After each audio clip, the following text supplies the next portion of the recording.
2024 December 24 പരിശുദ്ധ പിതാവ് Francis മാർപ്പാപ്പ ഔദ്യോഗികമായി ജൂബിലി വർഷം പ്രഖ്യാപിച്ച് വിശുദ്ധ വാതിൽ തുറന്നിടുകയും 2026 ജനുവരി മാസം 6 തീരേണ്ടതുമായ ആ ജൂബിലി ആഘോഷങ്ങൾക്കിടയിലാണ് പരിശുദ്ധ പിതാവ് ഫ്രാൻസിസ് മാർപ്പാപ്പയുടെ അപ്രതീക്ഷിതമായ മരണം സംഭവിക്കുന്നത്.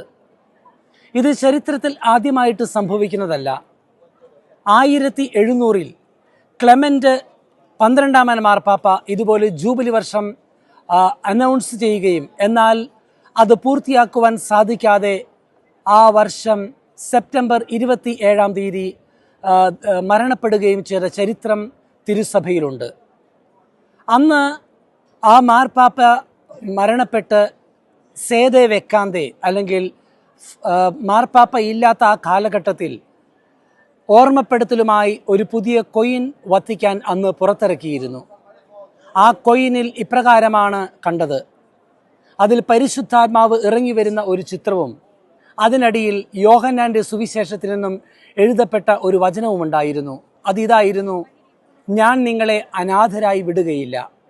തീർച്ചയായും സഭയുടെ ഇപ്പോഴത്തെ ഈ സാഹചര്യത്തിൽ ആ വചനം തന്നെ, യേശുവിൻ്റെ വചനം തന്നെ നമുക്ക് കരുത്തു പകരേണ്ടതുണ്ട്. നമ്മളെ അനാഥരായി വിടാതെ പരിശുദ്ധാത്മാവിൻ്റെ പ്രവർത്തനം നിരന്തരം സഭയിൽ ഉണ്ടായിരിക്കുവാനും പ്രത്യേകിച്ച് കോൺക്ലേവിൽ സംഭവിക്കുവാനും വേണ്ടി ഈ ദിവസങ്ങളിൽ നമ്മൾ പ്രാർത്ഥിച്ചു കൊണ്ടിരിക്കുകയാണല്ലോ. ഇതോടൊപ്പം തന്നെ ഇന്നും കർദിനാൾമാരുടെ 9ാമത്തെ യോഗം വത്തിക്കാനിൽ നടന്നു. അതിൽ 177 കർദിനാൾമാരാണ് പങ്കെടുത്തത്.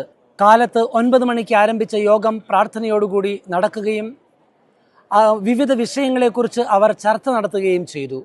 വോട്ടവകാശമുള്ള 127 കർദിനാൾമാർ ഈ യോഗത്തിൽ പങ്കെടുത്തിരുന്നു. ഇതിൽ എടുത്തു പറയേണ്ട കാര്യമെന്ന് പറയുന്നത്, കമർലെങ്കോ ആയ കെവിൻ ജോസഫ് ഫാരൽ കർദിനാളിനെ സഹായിക്കുവാനായി അവിടെ കൂടിയിരുന്ന കർദിനാൾമാരിൽ നിന്നും നറുക്കെടുപ്പിലൂടെ ചില കർദിനാൾമാരെ തിരഞ്ഞെടുക്കുകയുണ്ടായി. അതിൽ വത്തിക്കാൻ്റെ അനുദിന കാര്യങ്ങളുടെ നടത്തിപ്പിന് വേണ്ടിയും ഇപ്പോൾ നടക്കുന്ന കോൺഗ്രിഗേഷൻസ് ഓഫ് കർദിനാൾസിൻ്റെ മീറ്റിങ്ങുകളൊക്കെ സഹായിക്കാനും വേണ്ടിയാണ് ഇങ്ങനെ 2 പേരെ നറുക്കെടുപ്പിലൂടെ തിരഞ്ഞെടുത്തത്. ആ 2 പേർ കർദിനാൾ റോബർട്ട് പ്രവോസ്റ്റോ OSAയും അതോടൊപ്പം തന്നെ കർദിനാൾ മർസെല്ലോ സെമറാറോയുമാണ്. അദ്ദേഹത്തിനാണ് ഡെക്കാസ്ട്രി ഓഫ് കാനനൈസേഷൻ്റെ പ്രീഫെക്റ്റായിട്ടുള്ള ചുമതല. ഇതുകൂടാതെ പ്രത്യേകമായി വത്തിക്കാനിൽ ഇന്ന് നടന്ന കർദിനാൾമാരുടെ കോൺഗ്രിഗേഷനിൽ സാമ്പത്തിക മേഖലയുമായി ബന്ധപ്പെട്ട് സഹായങ്ങൾ ചെയ്തു കൊടുക്കുവാൻ വേണ്ടി മറ്റൊരു കർദിനാളിനെ കൂടി നറുക്കെടുപ്പിലൂടെ തിരഞ്ഞെടുക്കുകയുണ്ടായി. അദ്ദേഹം കർദിനാൾ റെയ്നാർഡ് മാർക്സ് ആണ്. ഇന്ന് കർദിനാൾമാരുടെ യോഗം നടന്നതായി സൂചിപ്പിച്ചുവല്ലോ. 9ാമത്തെ യോഗത്തിൽ പ്രത്യേകമായി ചർച്ചകൾ നടന്നത് സാക്ഷ്യം വഹിച്ച് ജീവിക്കേണ്ടതിൻ്റെ ആവശ്യകതയെക്കുറിച്ചും അതോടൊപ്പം തന്നെ എല്ലാവരും ഐക്യത്തിൽ ജീവിച്ച് മുന്നോട്ട് പോകേണ്ടതിൻ്റെ ആവശ്യകതയെക്കുറിച്ചും ചർച്ച നടത്തുകയുണ്ടായി. ഇതിൽ എടുത്തു പറയേണ്ട ഒരു കാര്യമെന്ന് പറയുന്നത്, ഏകദേശം 26 പ്രാവശ്യം വിവിധങ്ങളായ കർദിനാൾമാർ ഈ പല വിഷയങ്ങളിൽ ചർച്ച ചെയ്യാൻ ഇടപെടുകയുണ്ടായി. അതിലവർ ഊന്നിപ്പറഞ്ഞൊരു കാര്യം, ഫ്രാൻസിസ് മാർപ്പാപ്പയുടെ കഴിഞ്ഞ 12 വർഷ കാലഘട്ടത്തിലെ പൊന്തിഫിക്കേറ്റിൽ എടുത്ത നടപടിക്രമങ്ങളും അതോടൊപ്പം തന്നെ ക്രിയാത്മകമായി സ്വീകരിച്ചു വന്ന സഭയുടെ നന്മയ്ക്കായി എടുത്ത നിലപാടുകളും തുടർന്നു കൊണ്ടുപോകേണ്ടതിൻ്റെ ആവശ്യകതയെക്കുറിച്ചും അത് സേഫ് ഗാർഡ് ചെയ്യേണ്ടതിൻ്റെ, സംരക്ഷിക്കേണ്ടതിൻ്റെ ആവശ്യകതയെക്കുറിച്ചും ഈ മീറ്റിങ്ങിൽ അവർ ഊന്നി പറയുകയുണ്ടായി. ഇതിൽ ഒരു ആത്മവിമർശനം എന്നോണം അവർ എടുത്തു കാണിച്ചത്, സഭ സാക്ഷ്യം വഹിച്ച് ജീവിക്കാത്തതിൻ്റെ പേരിൽ നഷ്ടപ്പെട്ടു പോകുന്ന ആത്മീയ കൃപകൾ വീണ്ടെടുക്കുവാൻ വേണ്ടി ആ മേഖലയിൽ കൂടുതൽ ശ്രദ്ധ ചെലുത്തുവാൻ കൂടി അവരുടെ ചർച്ചകൾ ശ്രദ്ധ ചെലുത്തുകയുണ്ടായി. അതോടൊപ്പം തന്നെ സഭകൾ തമ്മിലുള്ള ഐക്യത്തിൻ്റെ ആവശ്യകത കൂടുതൽ ശ്രദ്ധ ചെലുത്തേണ്ട കാര്യമാണെന്നും മതാന്തര സംവാദങ്ങൾ കൂടുതൽ പ്രോത്സാഹിപ്പിക്കേണ്ടതുണ്ട് എന്നുള്ള ചർച്ചകൾ കൂടി ഇന്ന് നടന്ന 9ാമത്തെ കർദിനാൾമാരുടെ യോഗത്തിൽ ചർച്ച ചെയ്യുകയുണ്ടായി എന്നുള്ളത് എടുത്തു പറയേണ്ട ഒരു കാര്യമാണ്. തിങ്കളാഴ്ച നടക്കാനിരിക്കുന്ന യോഗത്തിൻ്റെ സമയത്തിൽ ചെറിയ ക്രമീകരണങ്ങളിൽ മാറ്റം വരുത്തിയിട്ടുണ്ട്.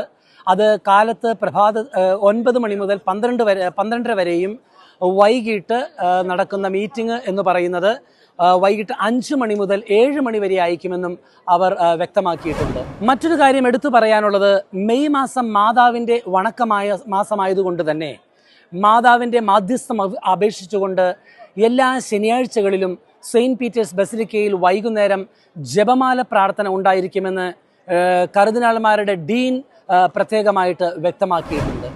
നാളെ ഓരോ കർദിനാൾമാരെയും മാർപ്പാപ്പ നിയോഗിച്ചു കഴിയുമ്പോൾ അവർക്കൊരു ടിറ്റുലർ ചർച്ച് റോമിൽ അവർക്ക് നൽകിയിട്ടുണ്ട്. അതാത് കർദിനാൾമാർക്ക് അവരവരുടെ ടിറ്റുലർ ചർച്ചിൽ നാളെ ബലിയർപ്പിച്ച് പ്രാർത്ഥിക്കുവാൻ കൂടി അവസരമുണ്ടായിരിക്കുമെന്ന് പ്രത്യേകമായി വത്തിക്കാൻ പുറപ്പെടുവിച്ച വാർത്താക്കുറിപ്പിൽ ഔദ്യോഗികമായി അറിയിച്ചിട്ടുണ്ട്.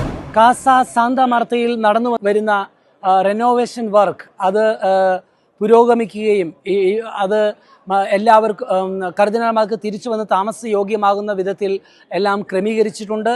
അതുകൊണ്ട് തന്നെ ചൊവ്വാഴ്ച വൈകുന്നേരവും ബുധനാഴ്ച കാലത്തുമായി അവർക്ക് കാസ സാന്ത മാർത്തയിൽ വന്ന് താമസിച്ചു തുടങ്ങുവാനുള്ള എല്ലാ ക്രമീകരണങ്ങളും നടത്തിക്കൊണ്ടിരിക്കുന്നു.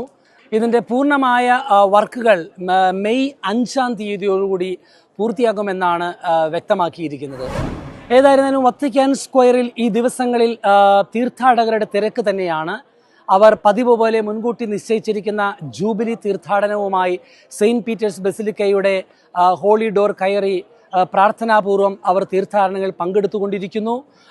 വത്തിക്കാനിൽ പൊതുവെ നല്ല ചൂട് അനുഭവപ്പെട്ടു തുടങ്ങിയിട്ടുണ്ടെങ്കിലും അതൊന്നും വകവയ്ക്കാതെ തന്നെയാണ് തീർത്ഥാടകരെല്ലാം തങ്ങളുടെ വിശ്വാസ ജീവിതത്തെ ആഴപ്പെടുത്തുവാൻ സെയിൻറ്റ് പീറ്റേഴ്സ് ബസിലിക്കയുടെ ഹോളി ഡോർ കയറി അവരുടെ പ്രാർത്ഥനാപൂർവമുള്ള തീർത്ഥാടനവുമായി മുന്നോട്ട് പോയിക്കൊണ്ടിരിക്കുന്നത്.